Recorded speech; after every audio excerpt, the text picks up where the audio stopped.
Um, Good afternoon, everyone. I would like to call the meeting of the Diversity Committee to order, please.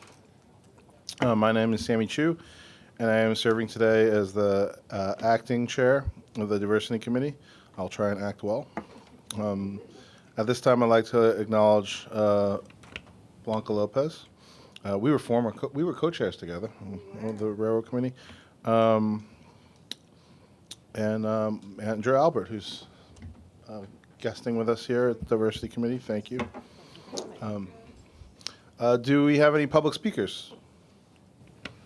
EPEC Fulford, please. Good afternoon. We have 3 members of the public registered to speak today. As a reminder, we ask that all public speakers adhere to MTA's rules of conduct and decorum. I would like also to remind our public speakers that in the interest of time and the fairness to all speakers, we limit everyone to 2 minutes. Please be aware that there will be a warning beep to remind you that you have 30 seconds to conclude your remarks. The first speaker will be Jason Anthony, followed by Maddie Bucky's Highline. Hey, Sammy, and good afternoon, Diversity Committee.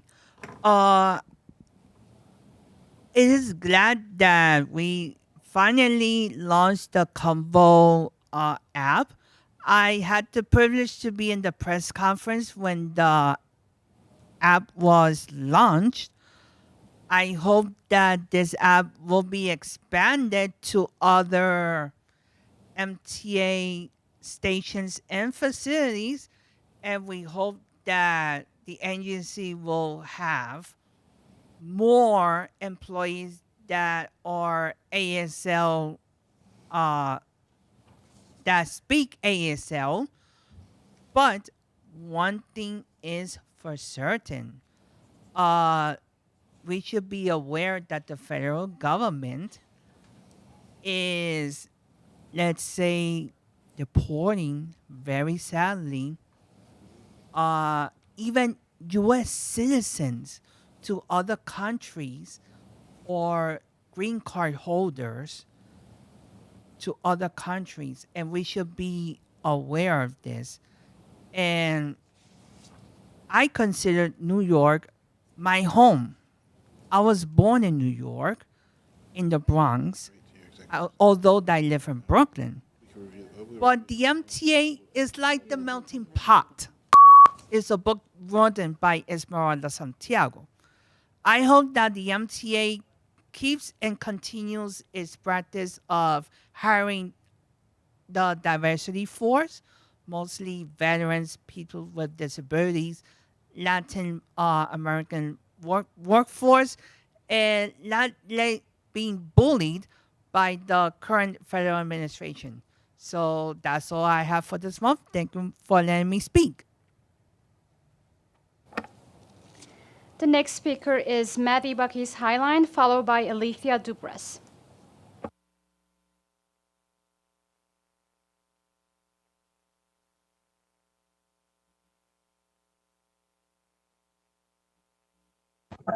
Can you guys hear me okay? We hear you. Okay, perfect. Thank you very much. Good afternoon, everybody. My name is Matty W. Bucky's Highland, and I'm an advocate for people with disabilities. Today in the Diversity Committee, I do want to express my interest in the autism community because they have rights as well. As we approach 35 years of celebrating the Americans with Disabilities Act, it's important to realize that the MTA has to include diversity, including people with autism. Today, the CDC estimates that 1 in every 36 children in the United States are diagnosed with an autism spectrum disorder, and boys are 5 times more likely than girls to be diagnosed with an ASD. I represent a center in West Babylon that helps young people with autism. People with disabilities, and I like when the announcements come on when the people with autism speak. And I want to say this to conclude from the bottom of my heart on behalf of the millions of people all around the world who are dealing with autism. We want to thank the MTA for giving us a great society to live in where we are accepted and understood for who we are. Thank you. God bless you, and God bless America. Thank you. The final speaker is Alethea Dubras. Thank you to the chair, Alita Dupree. For the record, she and her with Team Folds I speak about diversity. The reports look good, and thank you for using the more neutral, diverse color palette for the various graphs and circles and charts, and moving away from stereotypical colors. I really appreciate the use of our understanding definitions. We use self-identified a lot, and I support that absolutely 100%. This work of diversity in our agency and our systems is absolutely essential, and it must not stop. I read about another transit agency that I'm not going to name, and I don't know all the facts. I'm not sure the words to use, but I read that that particular unnamed agency is doing away with diversity programs. What could that mean? Could it mean that riders could lose their half-fare eligibility? Could it possibly mean segregated buses and rail cars? Diversity keeps the system honest. It allows us to go out and find the very best, because in order to find the very best, you have to cast a tent far and wide. This is a 75,000 person organization where people can start at the entry level and work their way up to the top. And diversity helps us to do that. And I want us to continue this work of diversity.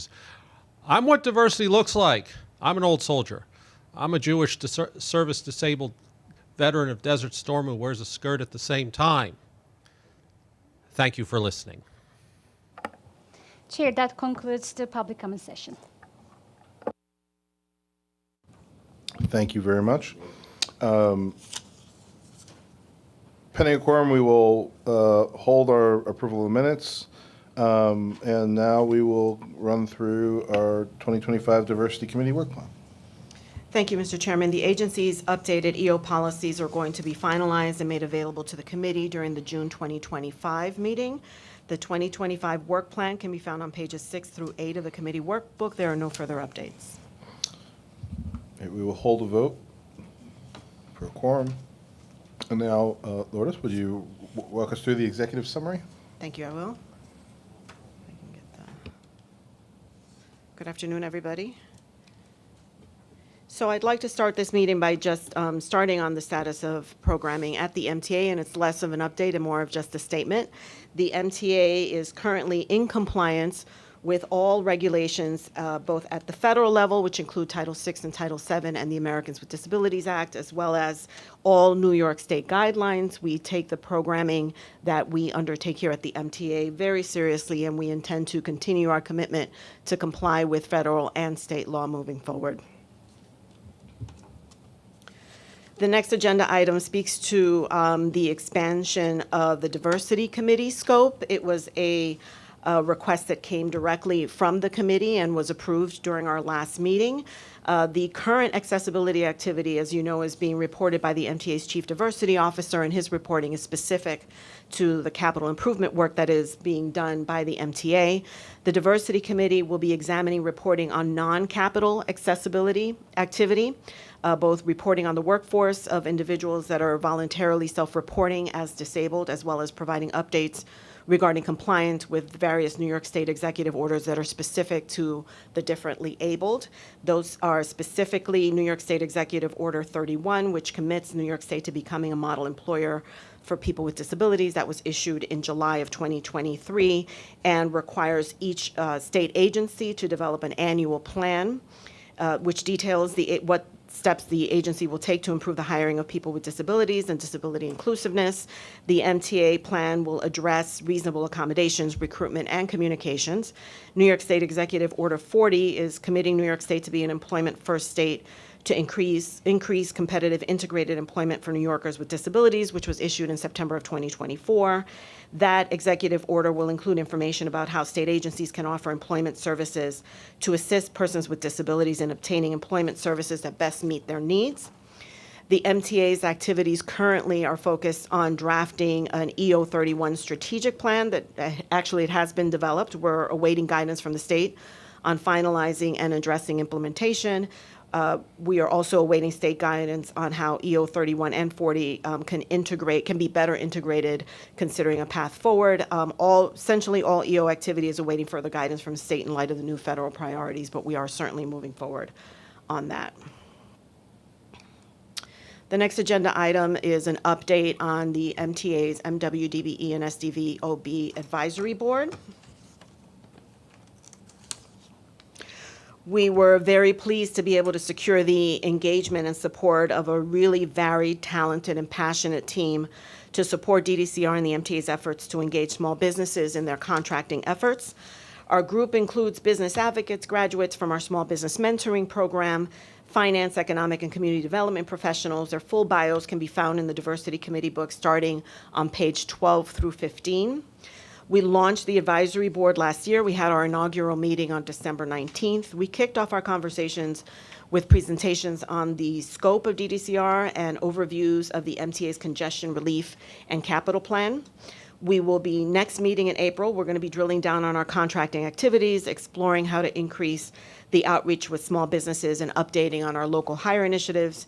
We're not readily sharing any information that's not already public for the most part. If we ever get close to sharing anything that could potentially arise to a conflict, then we will anticipate and require those participants who may have a conflict to recuse themselves from the discussion, but we've gotten off to a very promising start, and we're very excited about that.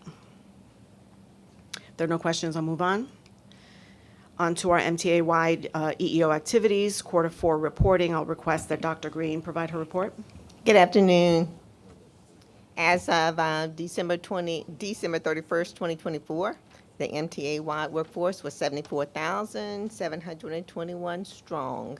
As you can see, we had 20% representation of individuals that identified as female, 74% self-identified as minorities, and 1% self-identified as individuals with disabilities. Pages 44 through 60 of the diversity book gives a detailed breakdown of all of the EO activity. Next slide, please. Okay. Also, as we look at our new hire and separation statistics, we find that after we, throughout the year, at the very end, we netted with a net increase of 421 individuals, new employees that self-identified as female, and 986 that self-identified as male. So our workforce has increased. Our net increase of minorities was 1,699. For a full detail of hiring trends by agency, you can find that on page 53 of the Diversity Committee book.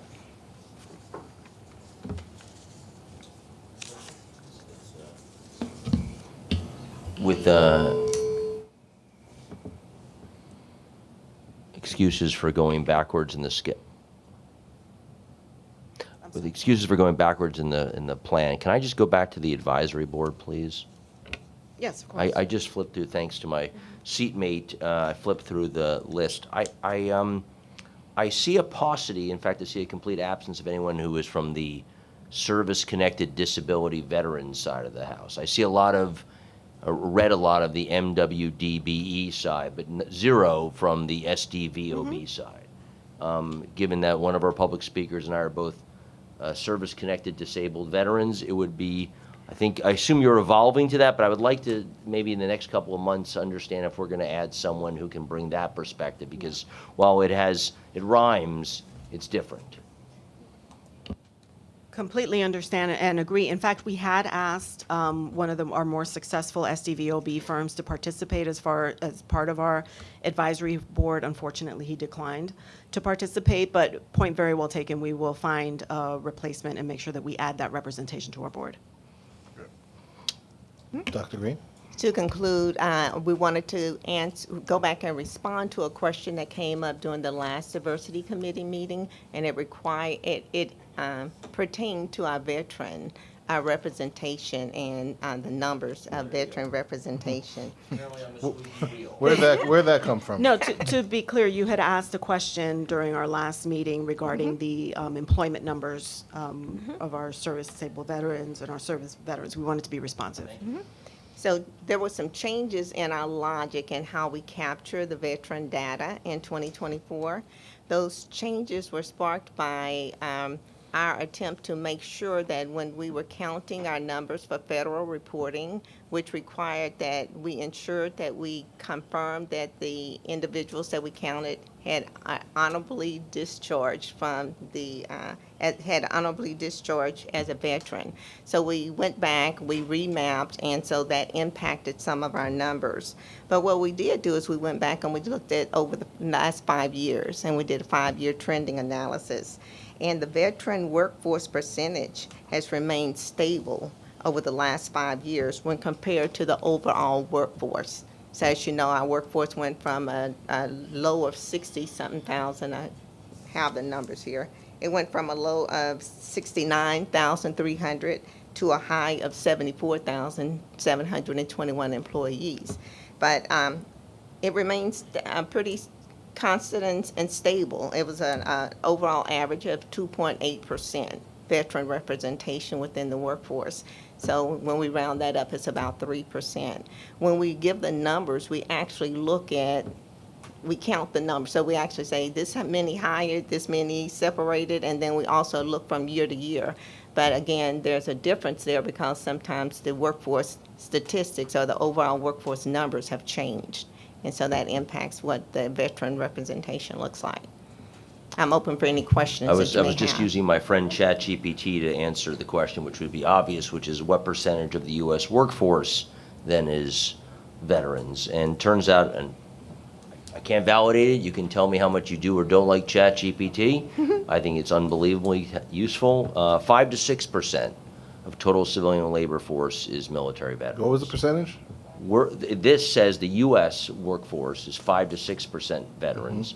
You're reporting 3%. So according to that, we're around half of what the U.S. average is, which is surprising to me. I mean, I know New York is not a huge contributor relative to other parts of the nation to the military, but we're a large employer, and I would have imagined we'd get close to that 5. Again, I can't validate whether that's right, that 5 to 6, but that's at least what, maybe they weren't all honorably discharged, which is a whole other concern. Anyway.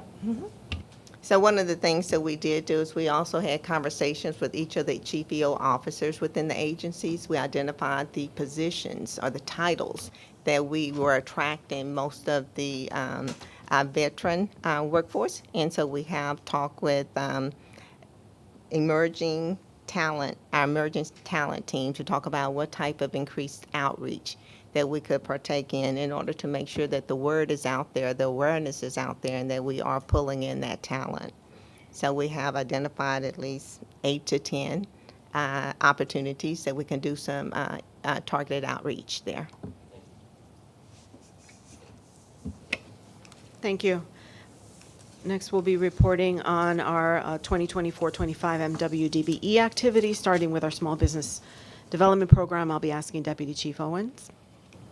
Thank you, Lourdes. Good afternoon, everybody. The Small Business Development Program contract with McKissick WSP was executed on February 1st, 2025 to manage the small business program and support small businesses in executing MTA construction contracts. We are currently in a transition period, which will last through March 31st, so this is our last full week of transition, although, you know, I'm sure we'll have some more time of transitioning once the full staff is on board. And during this time, we're onboarding staff and collaborating with C&D to ensure a smooth transition. Key changes to the programs are rebrand of Small Business Development Program to EDGE, which is Expansion, Development, Growth, and Equity. And we just started this process. Last week was our first meeting, so I'm excited about that.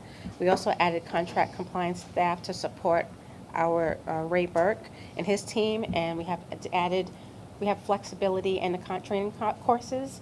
We're moving to a new, more flexible schedule for the small businesses to match their programs and their workforce. We developed a new alumni program, which is new to the program, so we're excited to see how that works out. And we're establishing business assistance partnerships.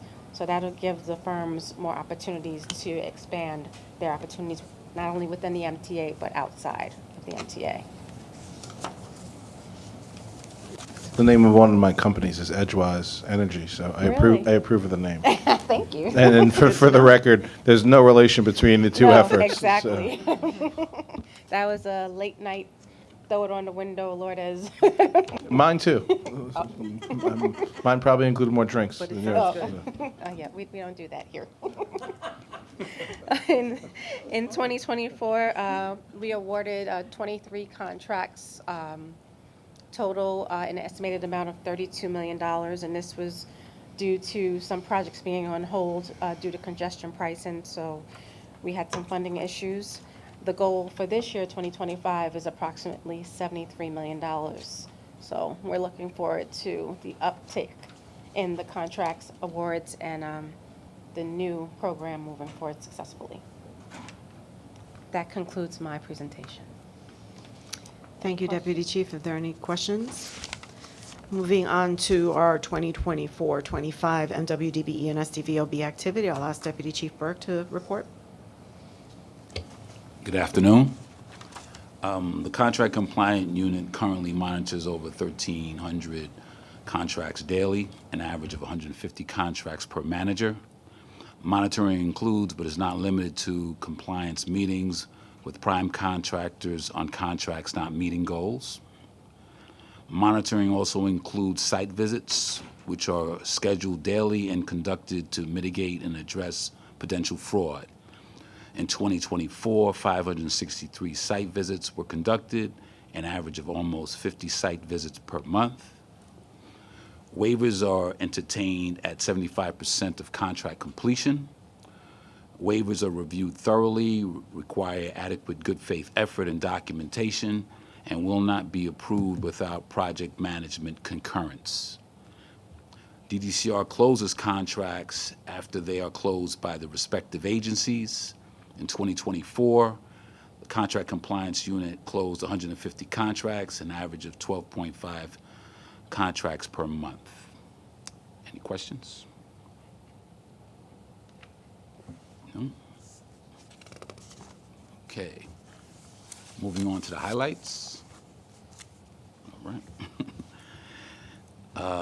DBE Prime, Voltron Electric was awarded a $49 million contract on a New York City Transit C&D contract. They're an electrical contractor. The DBE subcontractor, Dagner Chu and Associates, was awarded a $32 million contract on a New York City C&D contract for electrical wiring. The prime contractor was Judlau. MBE Prime, Zion Construction, was awarded a $51.6 million contract with New York City Transit and C&D for electrical work.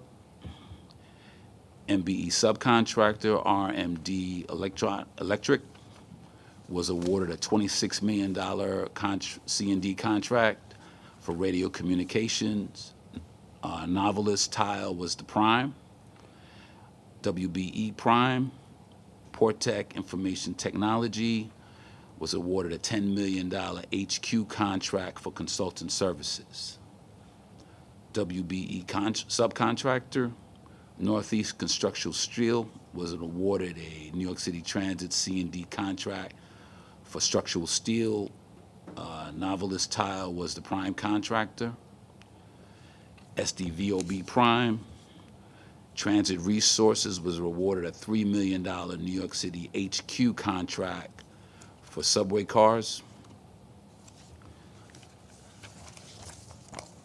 SDVOB subcontractor, MC Furman and Associates, was awarded an HQ real estate contract for $3.8 million.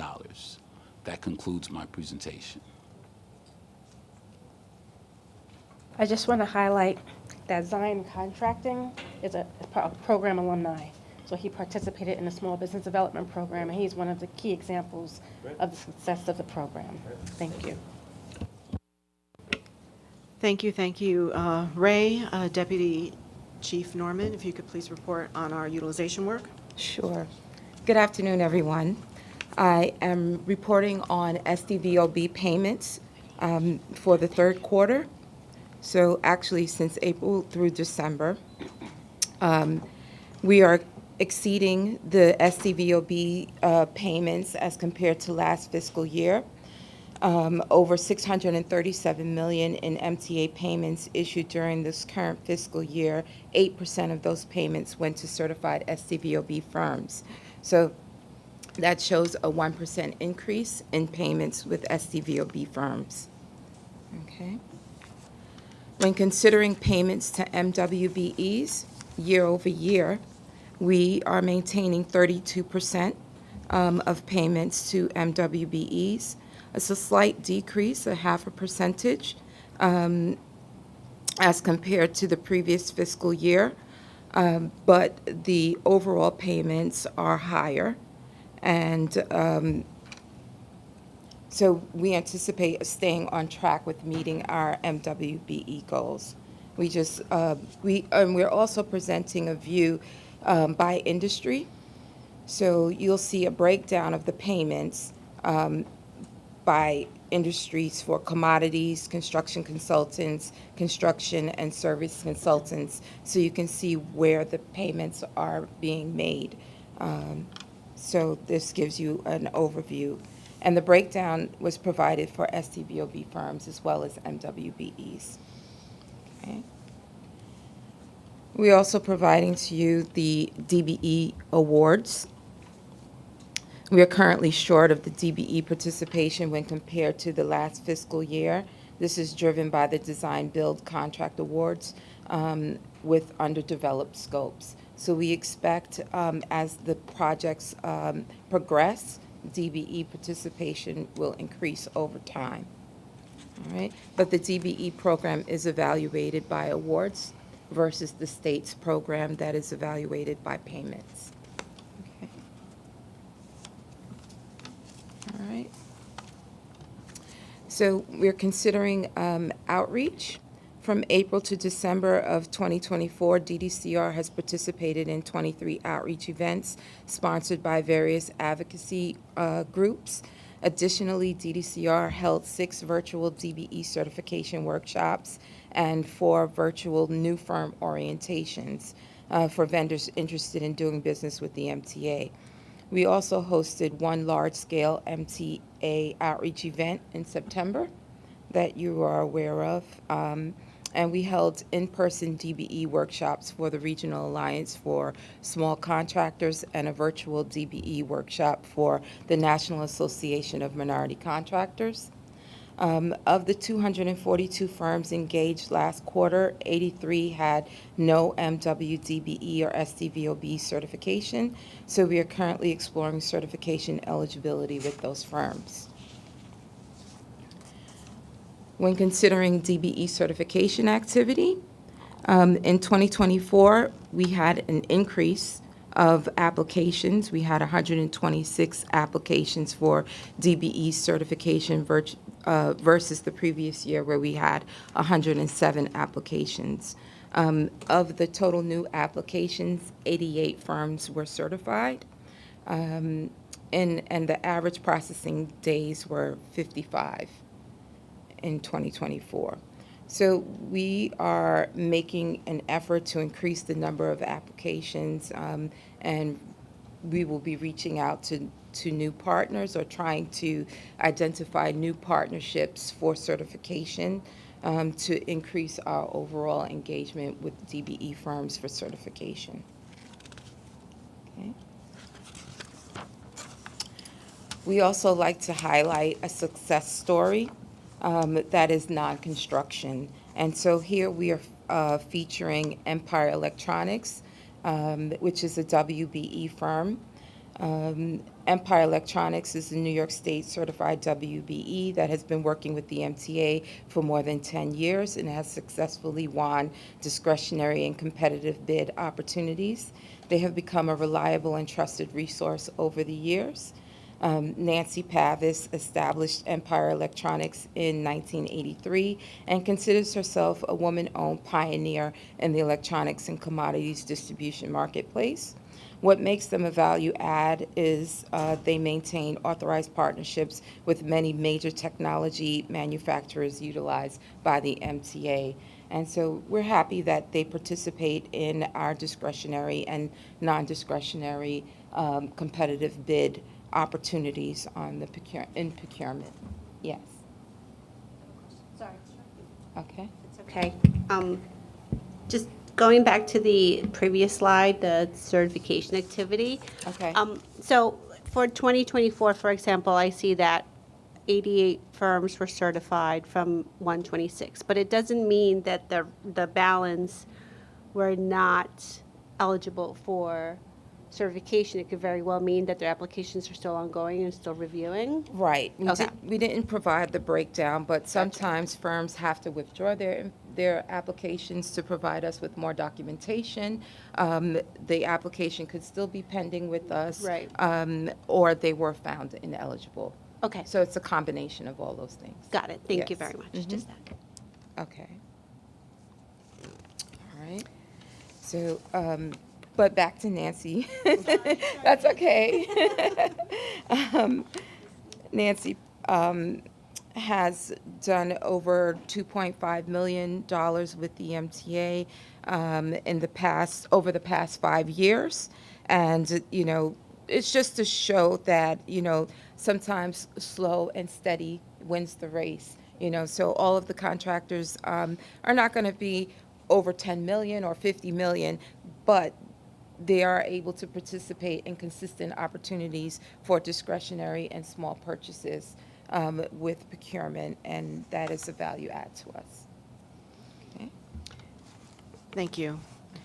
Wanted to speak for a moment about the 2025-29 capital plan. I know members of the board have heard. We do. Have you heard about it? Yeah. Yes, I know members of our board have heard a lot about it. Members of the public hopefully have heard a lot about it as well. You know, it's a very ambitious but desperately needed plan. But what I'd like to focus on, if I may, is just the opportunities for the MWDBE and SDVOB community. There's been a lot of discussion about the overall plan and its individual components, which folks, you know, hopefully are very aware of it. But what folks may not know is that we did a deeper dive into the proposed program to look at where there are some third-party contracting opportunities to try to assess the impact for our MWDBE and SDVOB community. We are anticipating that there will be approximately $6.5 to $7.5 billion in subcontracting opportunities for MW and SDVOB firms. We see another $0.5 to $1 billion in DBE potential spend over the next 5 years. So the capital plan, I thought it was important to use this as an opportunity to speak to not just the importance of the capital plan to the MTA and for all New Yorkers, but the economic impact that this will have on our historically underutilized and small businesses. In addition to the anticipated spend with historically underutilized businesses, the MTA has also made substantial commitments to working with our small businesses, including awarding $400 million through our small business mentoring program, attaching local hiring goals to about $5 billion worth of contracts. We're anticipating that will create from 5,000 to 10,000 jobs. So we're making sure that the work and the economic benefit stays in the community. And over the next 5 years, we're anticipating certifying another 300 DBE firms and adding another 350 more firms to the small business mentoring program. So again, it's everyone's hearing about the capital plan. I don't think we talk enough about the impact and how that trickles down into our local community. And I just wanted to take an opportunity to highlight those impacts. So if there are no questions, we can move on to quarter four ERG events. I just want to say that makes, I mean, that number is so important because, you know, we by far, the MTA by far has more, you know, DBE participation, you know, than any other agency in the state. And that makes us, you know, as a single entity, one of the, you know, biggest drivers of of potential wealth equity, right? There's a lot of different types of equity, but why is it so important is, we see so many disparities, and this is such an important piece of that. This is because driving diversity, driving equity is so much more than just being able for people to have jobs. This is able for people to actually, close that wealth gap, which is a long way to go. But the MTA represents, one of the biggest drivers of that, and that's a really, really important, number and point to that. Yeah, thank you for that. When you consider that small businesses, not just MWs and DBEs and SDOs, small businesses are the economic engine of the state of New York. And this capital plan not only has the potential to impact the transit availability for all New Yorkers, but really, when we're talking about $7.5 billion over 5 years, that is really significant and substantial economic benefit to our small businesses. So we're really looking forward to seeing this program implemented and giving us an opportunity to relay and make those contracting opportunities available to our small businesses. Great. Just to report on our Q4 ERG work, I'll be asking Deputy Chief Marrow to make that report, please. Hi, good afternoon, everyone. Our ERGs. So our ERGs are an important element of the fabric of MTA's workforce life, which allows groups of employees with specific interests to meet and create bonds around those shared interests. While the groups are organized around specific interests and affinities, our ERG membership is open to all employees, and members do not need to be a representative of those specific affinity groups to join or participate in ERG-sponsored events. So I'm going to start with some of our highlights. December 10th, Diversity and Inclusion in Motion for 2024. We focused on a sense of belonging, ending the year thanking our ERG leads who give tirelessly to their members in the MTA. In connection with this particular event, there was a recruitment fair for the Long Island Railroad. We were able to engage with over 100 employees. Of those 120 new members signed up for one of the 10 ERGs that we have. Moving on, February 6th, our all-generational ERG hosted an all-day exhibit showcasing the efforts of creativity of the all-generational members participating in a year-long joint train module building initiative.